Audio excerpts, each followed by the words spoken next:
professora de História. E agora no Explicador Virtual, a gente vai ver sobre o movimento operário durante a República Velha. Bom, primeira coisa, movimento operário. O que a gente está falando? Obviamente dos operários, aqueles que trabalham basicamente nas indústrias, e como que eles vão se organizando para conseguir lutar pelos seus direitos, por melhoria das condições. Vamos pegar primeiro da Constituição de 1891. O que essa Constituição falava sobre o operariado? Na verdade, ela falava muito pouco, né? Pouco se preocupava com questões sociais, não só da questão do operariado, mas uma questão social como um todo. Os problemas sociais, ela era muito pouco tocada, falava muito pouco sobre de que forma o Brasil poderia legislar sobre essas questões. As relações de trabalho nas cidades foram definidas então pela emergente burguesia industrial, mercantil e financeira. Então a gente vai tendo que a forma de trabalho, a forma das relações que vão ser estabelecidas, não tem muito o Estado como regulador, né? O Estado como aquele que vai definir as regras, mas a burguesia, seja ela industrial, né, da indústria, mercantil, que é aquela mais ligada ao comércio, ou aquela também do mercado financeiro. Ou seja, quem está no poder é que vai acabar fazendo essa relação entre o que o trabalhador precisa e as questões sociais como um todo. No que isso gera de uma forma geral? O operariado brasileiro foi formado basicamente pelos imigrantes, somado a trabalhadores provenientes de regiões mais pobres do Brasil. Vamos pensar, o movimento imigrante ele ficou muito forte naquele processo, né, de abolição da escravidão. Então você vai progressivamente, através de uma série de medidas, diminuindo o uso da mão de obra escrava e incentivando a imigração. Só para a gente lembrar, a gente tem uma leva muito grande de imigrantes italianos que após a unificação italiana vieram tentar, né, aqui no Brasil conseguir uma nova vida, ter novos projetos. Então, de início, eles vinham para trabalhar basicamente como substituição da mão de obra escrava nas fazendas, só que esses imigrantes também ou se transferiam da fazenda para as indústrias ou já chegavam para trabalhar nas indústrias. Além disso, você tem as regiões mais pobres do Brasil, um deslocamento. As pessoas vindo para as grandes cidades, vindo para onde as fábricas estavam concentradas, onde as cidades estavam crescendo e tentando uma melhor condição de vida, tentando um novo emprego, tentando, enfim, fugir da situação de pobreza e miséria daquele lugar onde eles estavam vindo. Vamos pensar em dois momentos principais para esse movimento operário no Brasil. No primeiro momento, a gente tem as ligas operárias e as sociedades de resistência. Então, assim, são as primeiras coisas, os primeiros movimentos no sentido de tentar lutar por alguma melhoria. De modo geral, o que eles estavam reivindicando? Melhores salários, menor jornada de trabalho, assistência ao trabalhador doente ou acidentado e regulamentação do trabalho feminino e infantil. Então você está vendo que nesse primeiro momento eles estão lutando pelos direitos quase que básicos, aquela coisa assim, mais emergencial, aquilo que está mais às claras que são necessários para eles. Logo em seguida, você começa a organizar sindicatos, primeiro por ofício e depois por uma mesma atividade econômica. Como assim? Que diferença é essa? Primeiro por ofício, assim, no sentido do que a pessoa faz. Então vamos pensar numa fábrica grande. Então você tem aquele que trabalha, um exemplo assim, trabalha botando borracha, tá? Num sapato. Então você tem um sindicato para aquele grupo. Depois você começa a pensar por atividade econômica. Então, de repente, sindicato dos bancários, sindicato dos metalúrgicos, né? A atividade econômica como um todo. Nesse momento aqui, como é que eles fazem? Eles atuam através de greves e manifestações de caráter acentuadamente reivindicatório. Então eles fazem greve, eles estão reivindicando coisas, estão pedindo melhorias. À frente dessas mobilizações, militantes anarquistas e socialistas desenvolveram um importante trabalho de conscientização política. Então aqui eu já estou falando para vocês sobre dois grupos, anarquistas e socialistas. Vou explicar melhor o que cada um está fazendo, mas quando você pensar no surgimento do movimento operário brasileiro, quem estava à frente? Pensa, anarquistas e socialistas, que eles trabalhavam não só mobilizando no sentido de hoje ninguém trabalha, mas também tentando explicar ao trabalhador por que não tem que trabalhar, quais são os direitos que eles têm, por que eles têm que lutar. Então, nesse primeiro momento, temos anarquistas e socialistas. Vamos lá. Anarquismo e socialismo. O PSB, Partido Socialista Brasileiro, foi fundado em 1902 com uma propaganda marxista, marxista, ligado a Karl Marx, aquele que pensa sobre materialismo histórico, que pensa na luta de classes, que pensa que o operariado vai ser um dia tão explorado que vai fazer a revolução contra a burguesia. Pensou em Marx, pensa em luta de classes. Nas suas lutas no Brasil, os socialistas daquela época enfatizaram problemas econômicos e a necessidade de mudanças sociais. Do outro lado, a gente tem os anarquistas, que nesse momento foi a mais importante corrente que organizou o movimento operário. Então, logo no início, nesse período da República, a gente tem o anarquismo com uma força muito grande.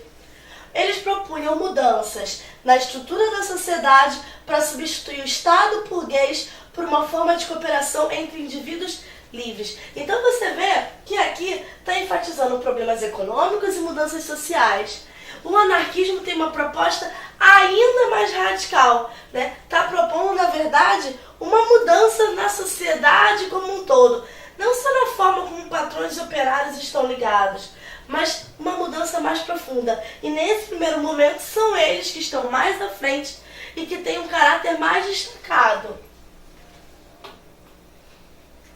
Além de criarem ligas de resistência e sindicato, os militantes anarquistas organizaram greves que visavam reivindicações imediatas e o fortalecimento da solidariedade entre os trabalhadores. Então você tenta, por um lado, agir na atividade econômica, promovendo greves, mas também você começa a conscientizar os trabalhadores da necessidade de solidariedade entre eles, de formar relações. Eles fazem da imprensa operária um meio eficaz de difusão e propaganda. Então começam, através dessa imprensa operária, a divulgar todas as suas ideias.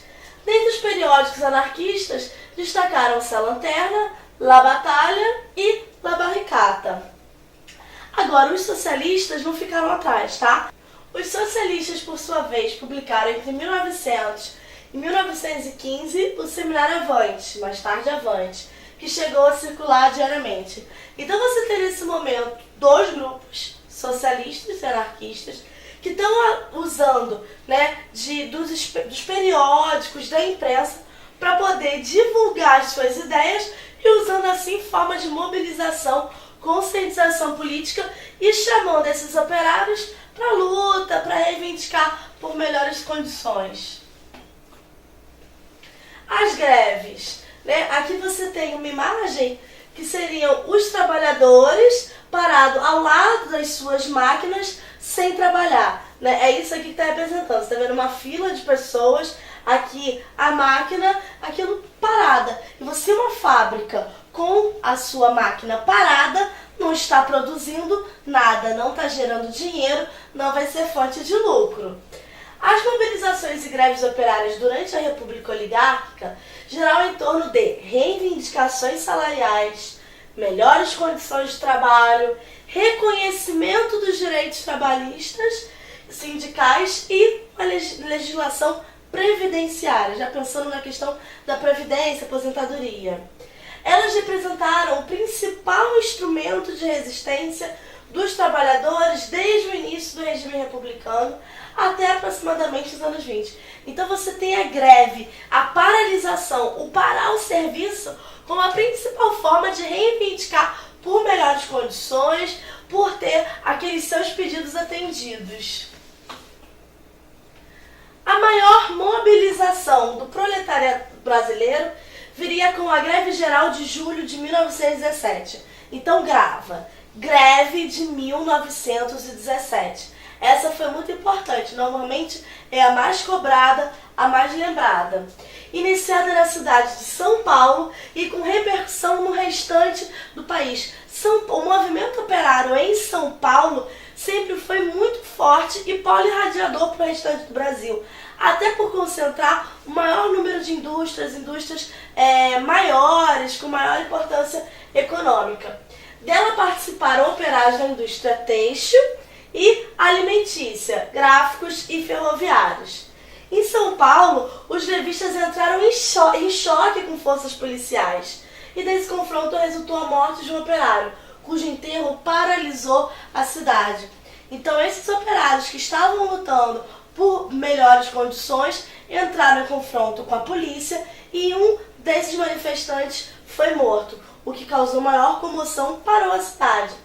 Esse movimento terminou com um acordo de aumento salarial e a promessa do atendimento de outras reivindicações dos trabalhadores. Então, assim, teve um aumento de salário, né? Qual foi o resultado? E teve uma promessa de melhoria gradativa das outras condições. As paralisações de inspiração anarquista estenderam-se até 1919 em São Paulo e em outros estados. Então, por um tempo, ainda continuou o anarquismo, esses movimentos influenciados bem fortes pelo anarquismo, influenciando várias indústrias ao longo do Brasil. Aqui tem uma foto da Greve Geral de 17, né, uma multidão de operários descendo a ladeira do Carmo.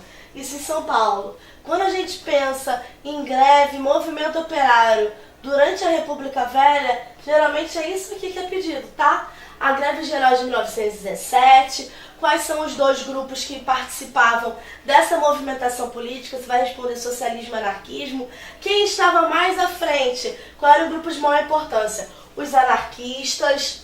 Durante os anos 20, ocorreram greves em reação. E aí você continua no movimento grevista com o quê?